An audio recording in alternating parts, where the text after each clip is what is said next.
Who designed the designer? The God Delusion, Dismantled.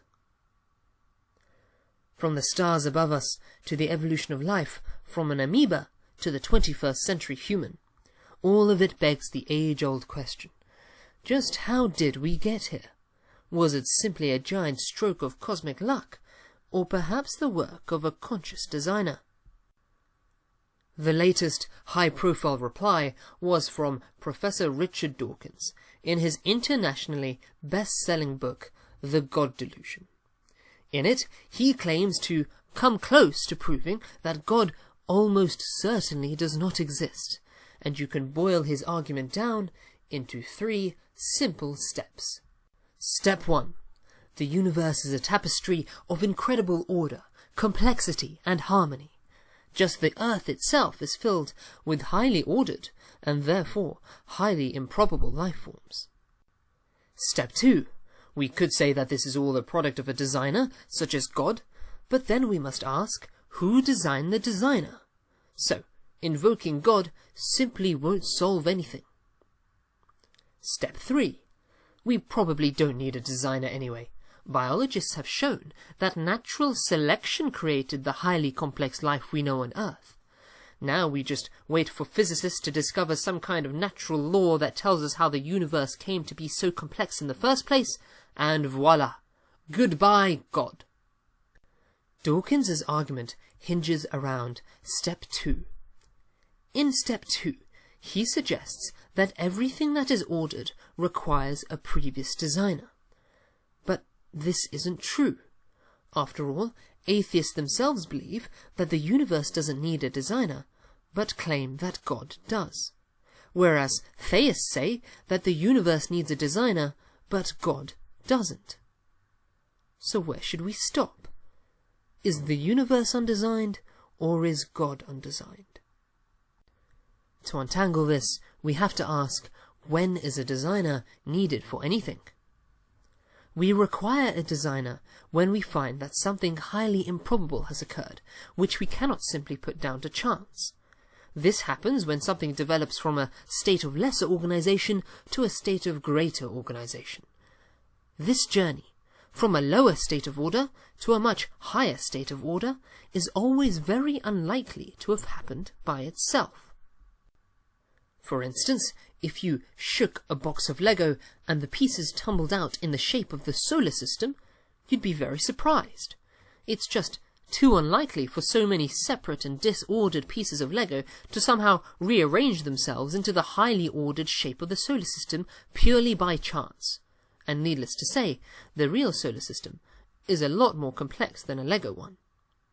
However, if there is something that exists that does not move from relative disorder to order, but has rather always existed in the same state, then why would it need a previous designer?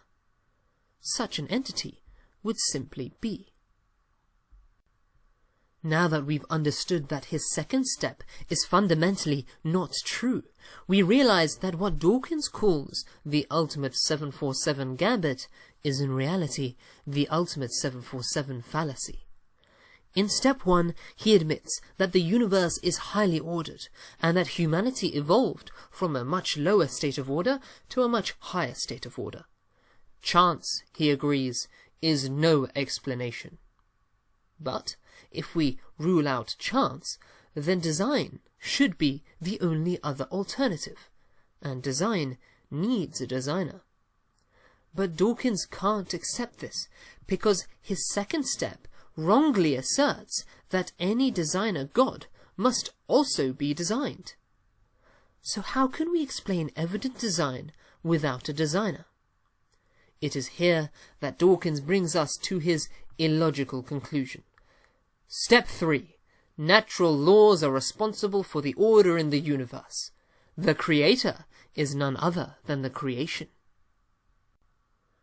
Dawkins proposes that physical processes like natural selection can explain the high degree of organization found in the evolution of life and in the universe as a whole. But the delusion here is entirely of his own making. Let's take Dawkins's own example, natural selection. It describes the interaction between the system of genetic mutation and the system of environmental change. If there is no designer, then both these two systems themselves could only have arisen from chance, and can only operate by chance. They have no will of their own, no consciousness, and no direction they want to head in. The outcome of two systems that arise and are governed by chance is chance multiplied by itself. This means that Dawkins is wrong to offer natural selection as an alternative to chance, because for an atheist, it can only be a product of chance. But hasn't Dawkins already agreed in step 1 that chance cannot account for the immense order we find around us? Isn't the whole idea to get rid of chance as an explanation? Unfortunately for Dawkins, what applies for natural selection applies for anything else in step 3. Any physical processes that seem to turn disorder into order are themselves highly unlikely and demand an explanation. Natural laws cannot explain the order in the universe because they are a part of the universe's order, and a question mark cannot answer itself. The only rational explanation for the immense organization in the universe is a conscious designer outside of the universe. This designer is outside of our dimensions of space and time. As such, this being is eternal, one who has always existed and always will. Unlike the universe, this creator did not begin to exist, and unlike the universe, this creator did not gradually become more ordered and more complex over time. So the question of who designed this designer simply doesn't arise. Get rid of such an eternal, conscious designer, and you are left with only one alternative: that the universe, with all of its order, spontaneously came into existence, that life gave birth to itself, and then evolved itself over 4 billion years into conscious human beings purely by chance. An irrational and unsatisfying position indeed. The only true solution is to find an ever-living and unchanging designer. Call this being whatever you want: Yahweh, Allah, Bhagwan, or simply God. This is the Creator to whom both reason and revelation call.